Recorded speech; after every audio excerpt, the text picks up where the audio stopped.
Ben, have you had someone in your life that has been consistently present? Yeah, it's honestly it's kind of a challenging question for me to answer because I feel like I'm 36 and I look over my life and I feel like there's sections of my life where I've had people who have been consistently present in those sections, but actually relatively few people who have been present. Like if I was to define consistently as present as someone who I've been like equally close with through all of the years, I don't know if I could point to someone, but I can point out a couple friends who have been really consistently present in the seasons of life where we were doing life together. I think of in like high school and kind of the early college years, my buddy Danny, we spent a bunch of time together. Initially, when we were in high school, we spent a lot of time together because we were in similar activities, involved in church stuff. But then we stayed really closely connected even as he moved away and then I moved away. And there was consistency there. We talked regularly, we interacted frequently, and just had a lot of stuff that we had common ground on and had really rich conversations. Then I moved up here to Fargo, and we kind of we're still connected. We still talk, but much less regularly. Still, I'd say consistently.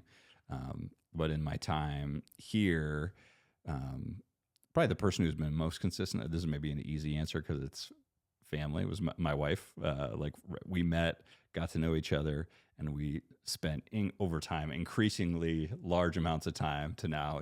We got married, we live together, we have kids together, and we're really consistently present in each other's lives. One, because we kind of have to be because we're married together, we live together. Two, but also because like we really enjoy each other and love each other. And one of the challenges I think, as we'll talk in this episode, is that being consistently present doesn't mean just being physically present, right? You can be physically present with someone and be tuned out or checked out. And that's one of the challenges I think in marriage when you're committed to doing life together, living together. Even if you have roommates, this can happen where you're maybe physically present with each other consistently, but not actually fully present with the person. So that's something that my wife does a great job of. Really, like when we're together, she's like focused in that moment, which I am less so that way. So it's been a good learning thing for me. Yeah, it was. I think about it was a lot easier in middle school or anything that had structure to it. That we can go to that and say, okay, that's what it looks like to be physically present. Because I'm around my friends all the time, school, same time, we end at the same time. Totally. We hang out sometimes at the same time on the weekend. But as you get older, God trusts you with more, whether it's more responsibilities come into your life. Yeah. And that you have to that consistency and being present in that could look different, right? I think most of my friends will show up for me in the hard times. Mm-hmm. And I think all my friends will show up. Hard times meaning like you're going through something difficult. Yeah. And I think most people would do that around me, right? And I think everyone will show up the good times too, because it's easy times where you can all show up. But the hard times, I think most of my friends would do that. But I think what I'm seeing with this generation is, we show up when it's inconvenient. Yeah. When it's or when they have hurt you, will you still show up? Sure. Or how about when you have sinned and you have to show up? Yeah. And I think what I've learned in that, it's like, as you continue to keep showing up, it's like, I think what the Lord's taught me in that, it's like this humility of just like, yeah, it's good to show up for your friends in the hard times. Yes, it's good to your friends to show up all the time, all seasons of time. But when it costs me to show up for someone else, it teaches me it's not about me sometimes. Mm-hmm. So, but it's that inconveniency where you show up. Yeah, because consistency is not a matter of like when it works well for me. It's not consistent if it's only happening when it is in your benefit, to your benefit to be present. Yeah, but I think when you show up, when you don't want to show up, that bond that God creates, it's just beautiful. Yeah. And in the midst of that, God teaches both of you something, Yeah, and I think what I want to see us do in this series. So, right, this is part 3 of our series on asking the question, okay, what is real friendship? We're walking through those 5 C's. I'll recap them. We're talking about being consistently present. The next couple, we're going to talk about being careful for good, being candid in conversation, being able to counsel with truth, and then being committed to give grace to one another. Each one of those, I think, right, we can answer like, why are those important on multiple levels. One level, we can answer on the level of like, oh, this is pragmatically, this is beneficial for your friendships, right? Being consistently present is going to be beneficial because it's going to help you build deeper friendships. That's great. But I think what's more important to what we were just talking about, right? If your motivation to be consistently present is pragmatic in the sense that like, I want good results in my friendship, then you're going to opt out when you're not getting the results you want, right? Like, you're going to say, well, I was consistently present for that person for X amount of time and they didn't reciprocate, so I'm going to opt out. So I think what's more important is that we ground these principles in not only what works, but also how are we created to function. And we're created to function as beings who are created in the image of God. So each of these things, I think, are deeply rooted in who God is and therefore how we're created to be as humans. Yeah, the Proverbs 17, the first half. I mean, this is the first part of that verse. It says, "A friend loves at all times," right? Yeah. And that all times looks different in all seasons. Yeah. Sometimes it's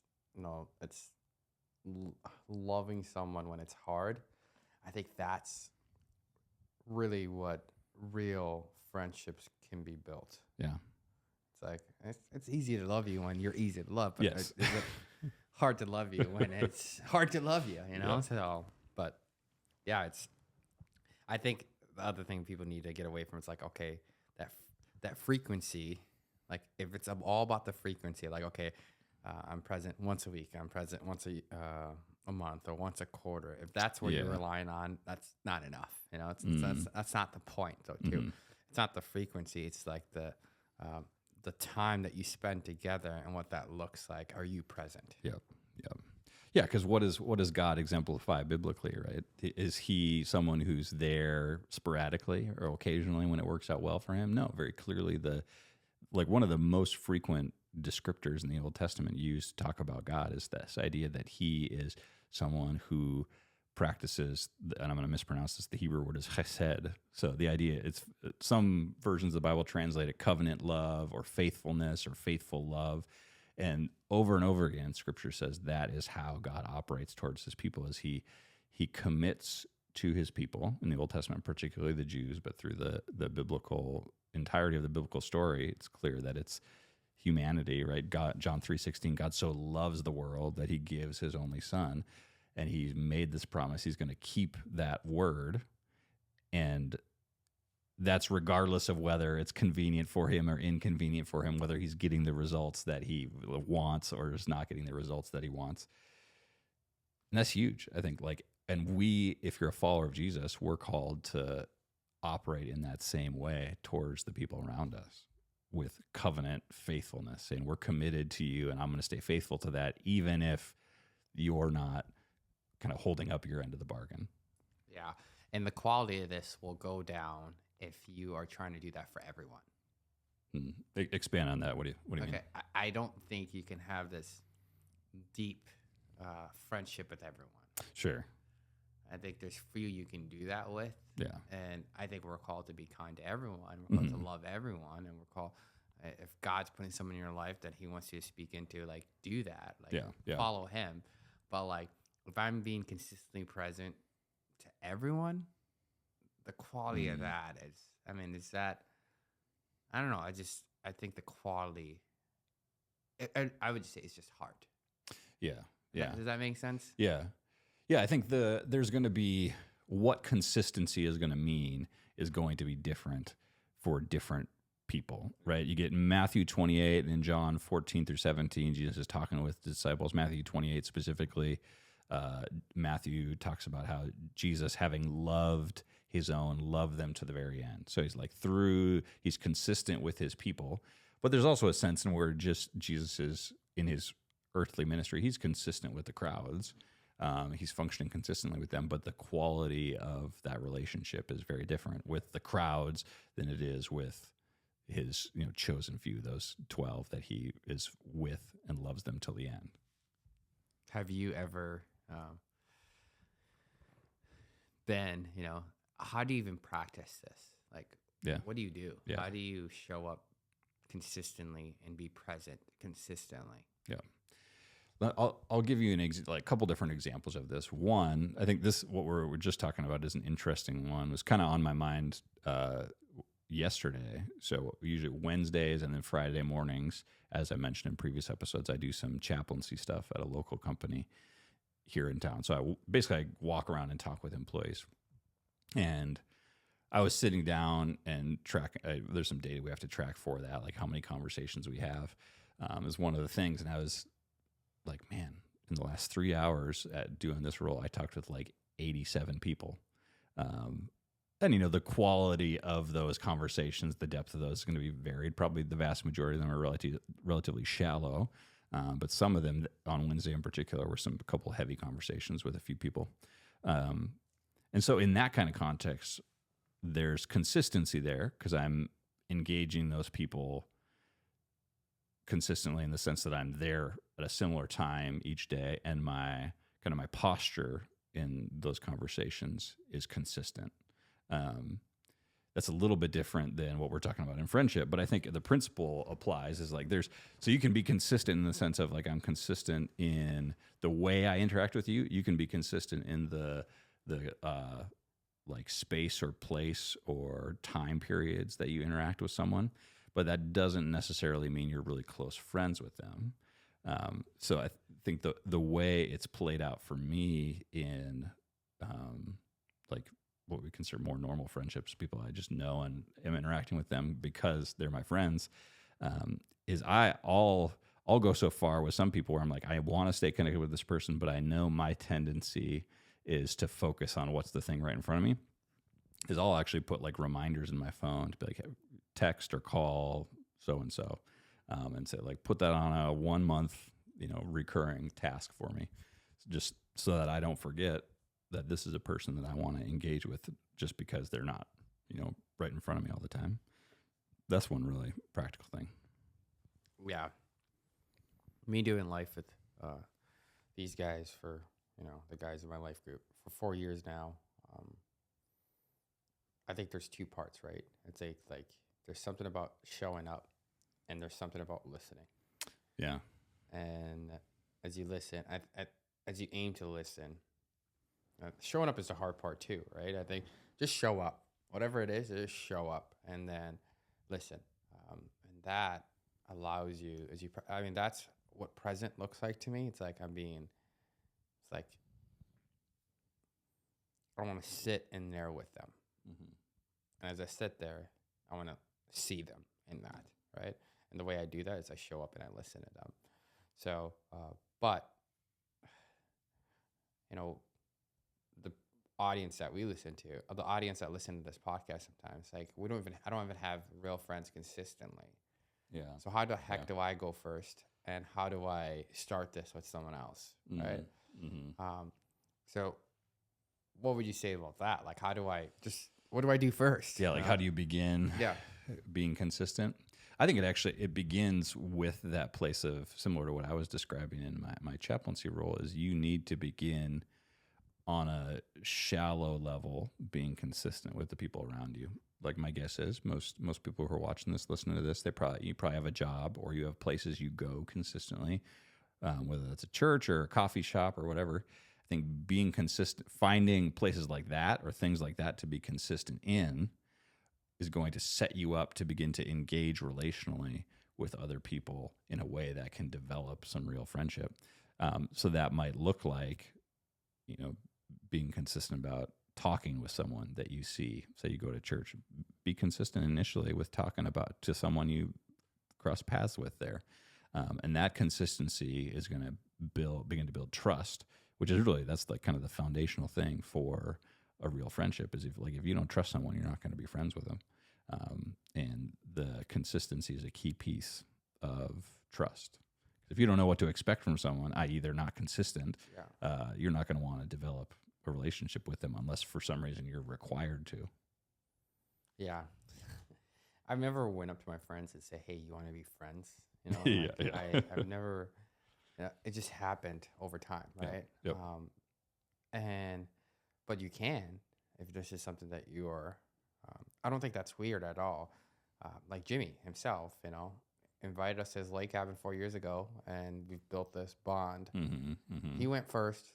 He told his testimony first.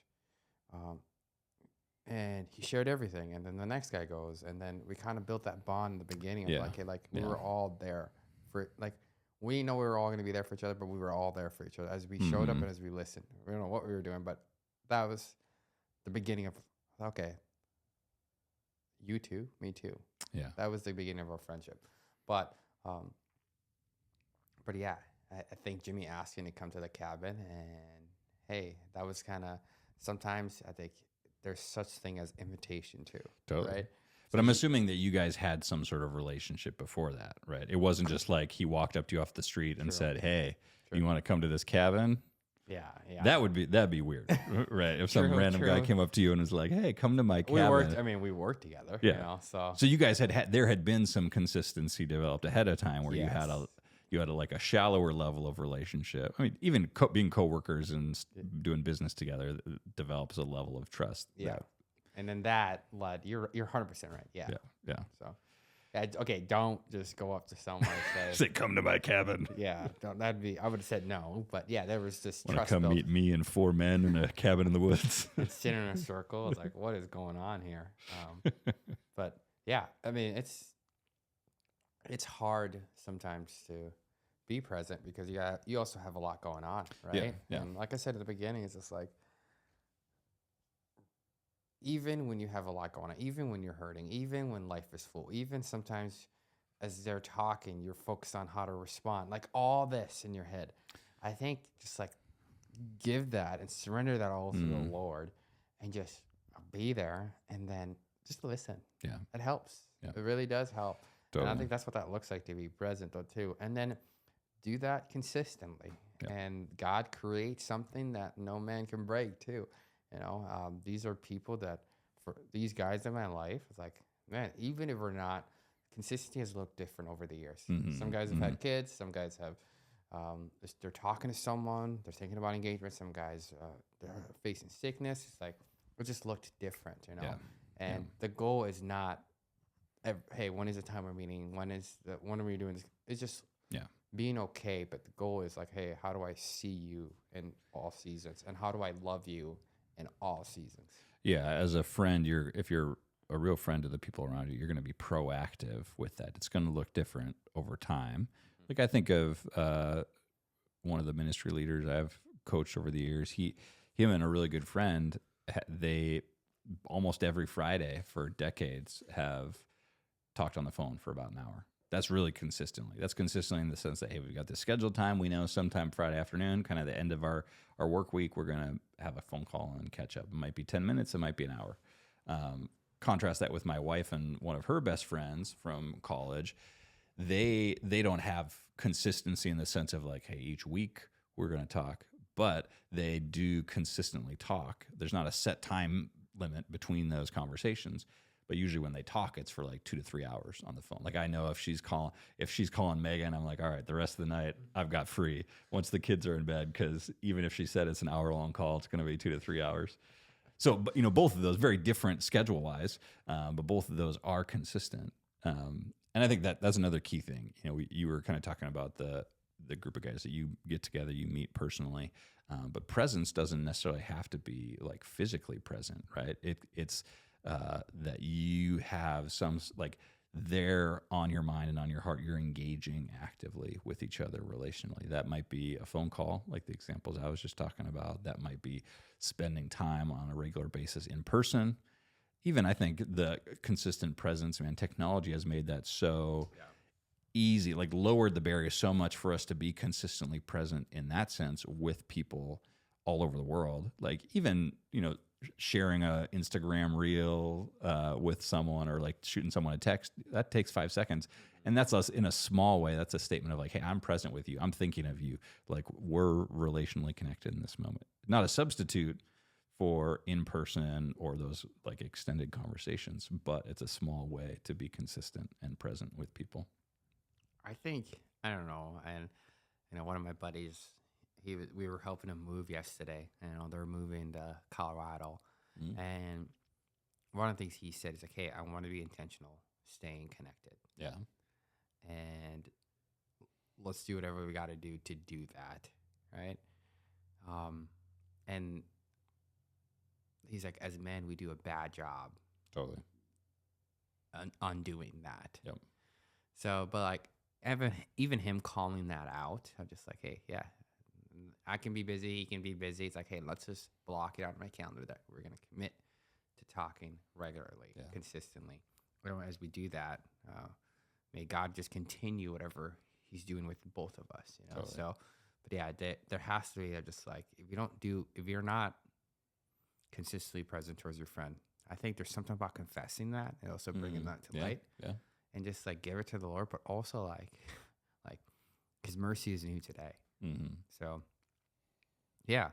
So if you had to sum all this up, Ben, and if someone had to take a practical step, and I think this is from let's just say whether they're in a life group, whether they're in a small group, whether they have workmates that they've been building a good relationship over time, as they've been doing that, like, okay, what would you say? Okay, what does it look like to be consistently present, and what practical step, if they're not doing it, what can they take? Yeah, I think what you said is a great starting point. If you have friends and you're not being consistently present with them and you want to improve on that, tell them that. Be like, hey guys, I'm sorry that I'm not present with you guys. However you want to say that. To go up to someone and say, hey, I'm not consistently present with you, that might be a little bit like, what are you saying? I think there's something about naming like, hey, something. I want to know you guys better. I've been busy with this thing. Sorry for that. And then you need to do something intentional in your life to make it so that it happens. It's not just going to accidentally happen, right? Like this buddy that you're talking about, especially when you're not physically crossing paths, you need to do something that's going to make that happen. What that might be, like for me and for you, we both have pretty busy schedules and we use our calendars frequently. Like for me, if it's not on my calendar, it's probably going to get forgotten. So if I want to do that, I need it on my task list or my calendar. Otherwise, it's easy to lose sight of that. And that's not a statement that I value that thing less, that I have to put it on the calendar. It's a statement that I value it more, where I'm going to prioritize it. I'm glad you said that, because some people will shame you for putting them on the calendar. And if you're someone that does that, please stop. It does not mean that I don't care about you. It means, hey, like, this is important to me. Like that's a way of me doing that. I'm just like, hey, it needs to go on my calendar here. Yeah. If the Lord is trusting you to steward something, right? Whether it's relationship, whether it's work, whatever it is, right? How you do it might look different than how I do it. Yeah, so for sure. If someone does it different than you, that's okay. And if someone puts on their calendar, that's okay. So I just wanted to say that, though. Yeah, but regardless of who you are, if it's not something you're doing now, just thinking, oh, I want to do that more is probably not going to change it. You need to make some sort of tweak. That might be a calendar thing. Maybe that's saying, guys, let's all pick a show and watch it together periodically, so that we have this kind of excuse to get together consistently. Maybe it's starting a Bible study. Maybe it's joining a club, or maybe it's saying, hey, once a year maybe you got high school friends that you've been meaning to connect with consistently. Say, guys, can we once a year, let's do a weekend together, and go camping or meet up, whatever. You got to take some sort of practical action to put that in front of you so that you can follow through on the thing you want to do. Yeah, just do things together towards Jesus. That's amen. Amen to that. But yeah, friend, if this is helpful to you, please share with someone else. And yeah, just thank you for listening. And whatever step you need to take to go first, and if that's being present and confessing that you haven't been, and you want to be present, like as Ben said, you're gonna have to do something about it, and just go first. Just go first. The whole goal of Hey Friends is not looking for friends that have that. It's you being that friend that can be for someone else. So That's our whole goal. So we love you, and we'll see you next week. Peace. Hey, friend. Thanks for listening. We're all about equipping you to pursue real friendships. You were not created to be alone, because life is just better with real friends. Let's get started.